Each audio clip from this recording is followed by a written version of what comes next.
This video is about how to attract local business owners to you as a web designer, especially if you feel like you've been doing a lot of the right things, but nobody's really listening yet. So we're going to get a bunch of practical examples of things that you can do right now, like what to say on your website, Google Business Profile update, some examples of like rewriting headlines to improve clarity, also relevance as well. We'll talk about that, but also some things that might even change your mindset about the future for things that might improve your long-term success. But the main takeaway from this video is by the end, I want you to know a bunch of things that you can do to make local business owners say, I want to work with you right now. In other words, I want to show you how to cause people to work with you rather than just wait for people to work with you.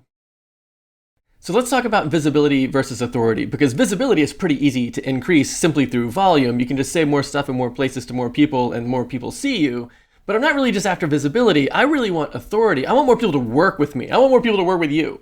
And so how do you increase authority? Because it does include visibility, but it includes two other things. It includes relevance, meaning that you have to be good at something and offer something that people want. But there's also an element of timing, meaning that people need to discover you when they need the thing that you're offering. So I think of authority as really being a combination of relevance, timing, and visibility. In other words, people see you, they see that you have what they want, and you're offering it when they need it. That's essentially what I think of as authority. So let's talk a little bit about how to build that, especially through relevance. I think relevance is one of the hardest parts. So let's dig into that one a little bit. The biggest problem in web design right now is not that local business owners can't find somebody to build them a website. It's that they don't really know why they need a website in general. So the biggest problem is relevance. Haven't you heard a lot of people say things like, well, I just use Facebook? By the way, if you really want to dig into relevance and authority and like causing people to work with you, you got to check out the DoubleStack toolkit. I just posted it. The most important part with regard to what we're talking about right now is the authority framework. It's a 20-minute video that walks you through the process of like repositioning your business. So you're not just the website guy, but you're more like a business doctor. So if you really want to cause people to work with you, check that out. The toolkit's totally free right now. I'll put a link in the description. But when someone tells me that they just use Facebook, I just want to know one thing, which is, are you fully booked right now, or could you use more leads? And if the answer is that they could use more leads, which it almost always is, very rare that someone's fully booked. So if someone could use more leads, then I get excited about that because there's so much opportunity there. And so I'll say things like, okay, so you're just using Facebook. Do you run Google ads to your Facebook page? I don't even know if you can do that. And even if you could, you never would because it wouldn't convert. There's no call to action on your Facebook page. It's like, are you building your email list? Are you showing up on Google Maps for local searches? Do you have Google reviews? Do you even have a Google business profile? Do you care about Google at all? Because if you care about Google, then you've got to have a website and not just a Facebook page. If this information is helpful to you, let me know with a like or a subscribe just so I can make sure we're on the same page together. Look at some of these statistics. So I pulled up some Google stats just to point out a few obvious things that would be obvious to you and me, but for whatever reason, local business owners just have this massive blind spot when it comes to marketing their own business where they're not thinking about Google. 91% of people use search engines to find stuff. Now, I know a lot of people, especially you and me, are probably thinking, well, a lot of those searches are starting to move over to AI.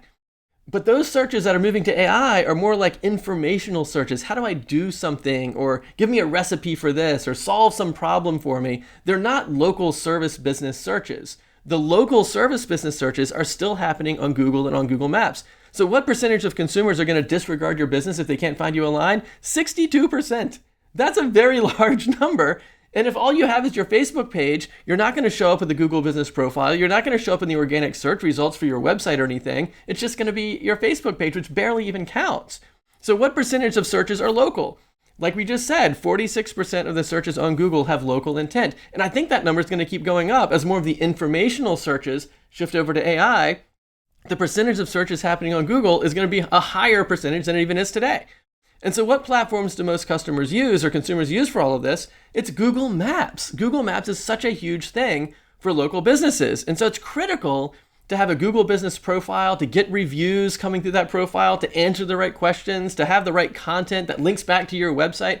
So like if you don't have a website, you're not taking advantage of Google driving traffic into your business. And that's such a huge opportunity for people. So how do you cause people to want to work with you rather than just waiting around for them to ask you for a website?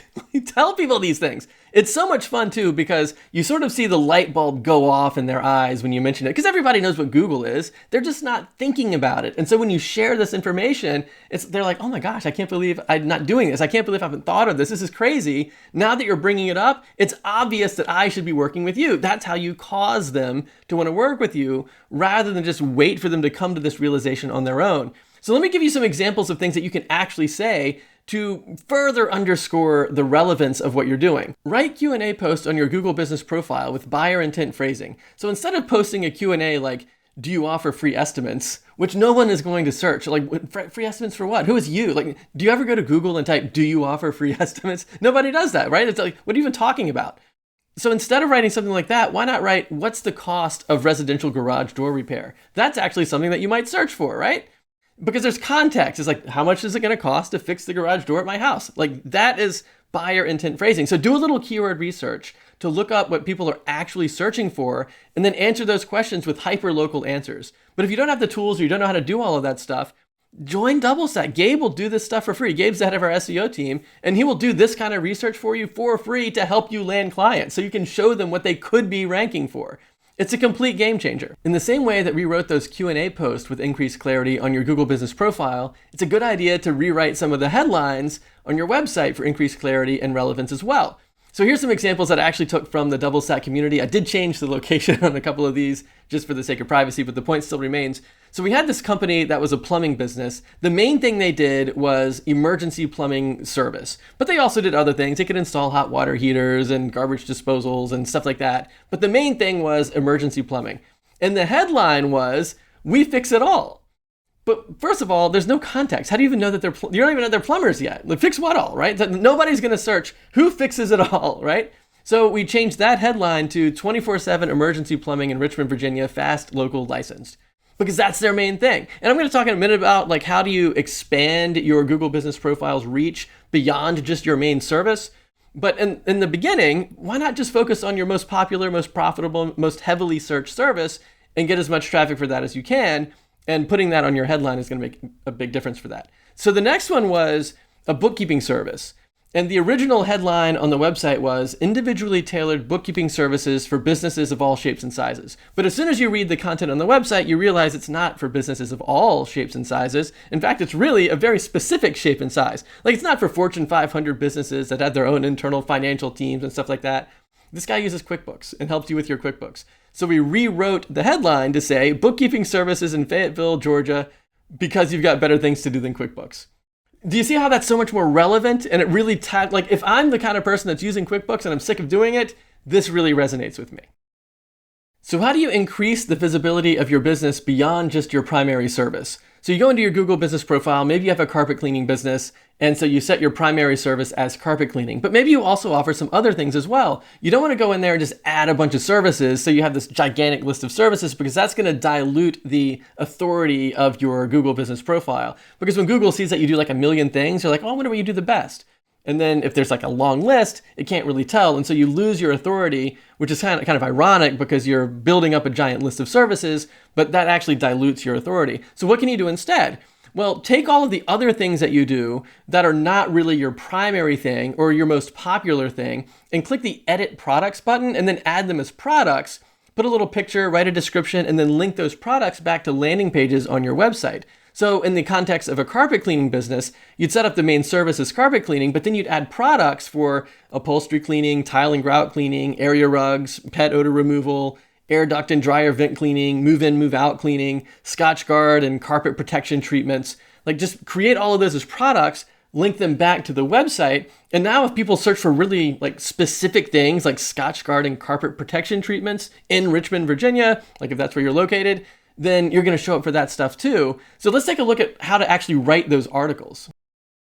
So I'm taking that list of products that we just added to your Google business profile, and we're creating headlines for service and location landing pages on the website. So when you link from the Google business profile to your website, the headlines on those pages can be like this. The first one is Richmond's trusted upholstery cleaning for sofas, chairs, and more. And so what we're trying to do here is we're trying to combine the name of the product with the location. We want it to be hyper local, because like we talked about before, people might be going to AI for informational searches, but they're still going to Google and Google Maps to find service in location businesses. And so that's what we're trying to do with these headlines. And we're going to get into that a little bit more when we actually write the content for the articles. But let's keep going through these headlines. The next one was tile and grout cleaning in Richmond, Virginia. Make your home look like new. The next one was expert area rug cleaning in Richmond. We pick up and deliver. Then we've got pet odor and stain removal in Richmond. Say goodbye to smells and spots. Air duct and dryer vent cleaning in Richmond for a healthier home. Richmond move in, move out carpet cleaning for a fresh start. Professional carpet protection and Scotchgard in Richmond, Virginia. Preserve the beauty of your floors. So those would be examples of headlines for the landing pages that you would link to from the Google Business Profile. Now let's take a look at what you would put in one of the actual articles or one of these landing pages so that the content is actually hyper local. For the sake of time, I'm not writing out the entire article or reading an entire page for you. I just wanted to show you some bullet points of content that you might put into these service and location pages with an emphasis on hyper-local content. So we're taking that Richmond's trusted upholstery cleaning for sofas, chairs, and more and building out a page for that.